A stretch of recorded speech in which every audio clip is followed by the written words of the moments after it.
முயற்சிகள் வெல்லும் சேனல். வணக்கம். இன்றைக்கி நம்ம ஒரு சுவையான டேஸ்டான தேங்காய் துவையல் வந்து எப்படி செய்யலாங்கிறத பார்க்கலாம் வாங்க. அதுக்கு தேவையான பொருட்கள் நம்ம பார்க்கலாம்.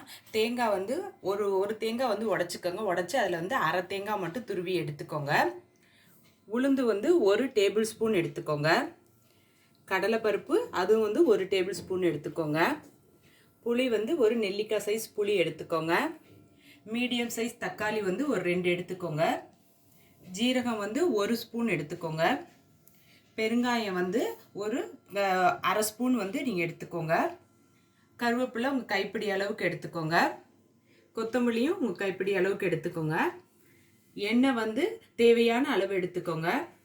உப்பு வந்து தேவையான அளவு எடுத்துக்கோங்க. இப்போ வந்து தேங்காய் துவையல் எப்படி செய்யலாங்கிறத பார்க்கலாம் வாங்க. தேங்காய் துவையலுக்கு வந்து அடுப்பை பற்ற வச்சுட்டு இந்த மாதிரி ஒரு கடாய் வந்து போட்டுக்கோங்க. போட்டுட்டு நம்ம எண்ணெய் எடுத்துருந்தோம் பாருங்கள். இந்த எண்ணெயில் வந்து கொஞ்சோண்டு மட்டும் நீங்கள் எடுத்து ஊற்றிக்கோங்க. ஊற்றிட்டு இதில் வந்து உளுந்து எடுத்துருந்தேன் பாருங்கள். இந்த உளுந்தை வந்து இதில் போட்டுக்கோங்க. அடுத்தது கடலைப்பருப்பு எடுத்திருந்தோம். அந்த கடலைப்பருப்பு இதில் போட்டுக்கோங்க. போட்டுட்டு இந்த எண்ணெயில் வந்து நல்லா செவக்க வந்து வறுத்துக்கோங்க. நான் வறுத்துட்டு காட்டுறேன் பாருங்கள். நம்ம உளுந்தும் கடலைப்பருப்பும் போட்டோம். அது வந்து நல்லா செவந்துருச்சு. பாருங்கள், இந்த அளவுக்கு நீங்கள் வந்து செவக்க வந்து வறுத்துக்கிட்டிங்கன்னா போதும். இப்போ வந்து இதில் வந்து புளி வச்சுருந்தோம் பாருங்கள். இந்த புளியை போட்டுக்கோங்க. அடுத்தது ஜீரகம், தேங்காய் துருவி வச்சுருந்தோம் பாருங்கள். இந்த தேங்காய் வந்து இதில் போட்டுக்கோங்க. அடுத்தது பெருங்காயத்தை இதில் போட்டுக்கோங்க. இதில் வந்து ஒன்றேன்னு மட்டும் சொல்ல மறந்துட்டு, உங்களுக்கு காரம் எவ்வளோ தேவையோ அந்த அளவுக்கு வந்து மிளகாய் வந்து எடுத்துக்கோங்க. இந்த மிளகாய் இது எல்லாத்தையும் போட்டு நல்லா வந்து வணக்கிக்கோங்க. வணக்கிட்டு நான் காட்டுறேன் பாருங்கள். நம்ம தேங்காய் மிளகாய் எல்லாம் போட்டோம். அது வந்து நல்லா வணங்கிடுச்சு. இந்த தேங்காயோட வாசனை வந்து நமக்கு வந்து வரும். அதுதான் கரெக்டான பதம்.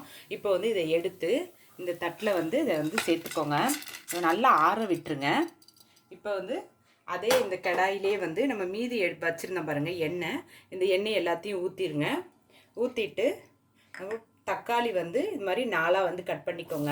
கட் பண்ணிவிட்டு தக்காளியை வந்து இதில் சேர்த்துக்கோங்க. அடுத்தது கருவேப்பிலை எடுத்துருந்தோம். இந்த கருவேப்பிலையும் இதில் போட்டுக்கோங்க. கொத்தமல்லி தழை எடுத்துருந்தோம். அந்த கொத்தமல்லி தலையும் இதில் போட்டுக்கோங்க. போட்டுட்டு தக்காளி வந்து கொஞ்சம் நேரம் வணங்கணும். வணங்கினதுக்கப்புறம் நான் அதை காட்டுறேன். அது நம்ம தக்காளி, கருவேப்பிலை, கொத்தமல்லி போட்டுருந்தோம் பாருங்கள். அது தக்காளி வந்து நல்லா வணங்கிடுச்சு. பிறகு வணங்கிடுச்சுன்னா இப்போ தக்காளியோட தோல்லாம் இந்த அளவுக்கு வந்து சுருங்கியிருக்கும். இதுதான் கரெக்டான பதம். இப்போ வந்து இதில் வந்து உப்பையும் இதோட போட்டுக்கோங்க.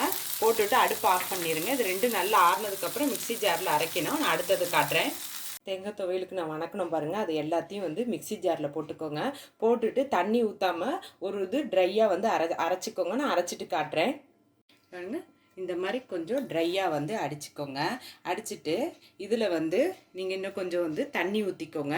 தண்ணியை ஊற்றிட்டு நல்லா நைஸாக வந்து அரைச்சிக்கோங்க. நான் அரைச்சிட்டு காட்டுறேன் பாருங்கள். தேங்காய் துவையலை வந்து நம்ம நல்லா நைஸாக இந்த அளவுக்கு நீங்கள் வந்து அரைச்சிக்கோங்க. நம்ம மிக்ஸி ஜார்லேருந்து எடுத்து ஒரு கிண்ணத்தில் வந்து வலிச்சு வச்சுக்கிட்டேன். ஒரு சுவையான டேஸ்ட்டான தேங்காய் துவையல் வந்து ரெடி ஆகிடுச்சு. இது சாதத்தோட, இட்லி, தோசையோட தொட்டு சாப்பிடுங்க. அவ்வளோ டேஸ்ட்டாக இருக்கும். இந்த வீடியோவை பாருங்கள். இந்த வீடியோ உங்களுக்கு பிடிச்சிருந்துச்சுன்னா லைக் பண்ணுங்கள், ஷேர் பண்ணுங்கள். உங்கள் முயற்சிகள் வெல்லும் சேனலுக்கு சப்ஸ்கிரைப் பண்ணுங்கள். நன்றி.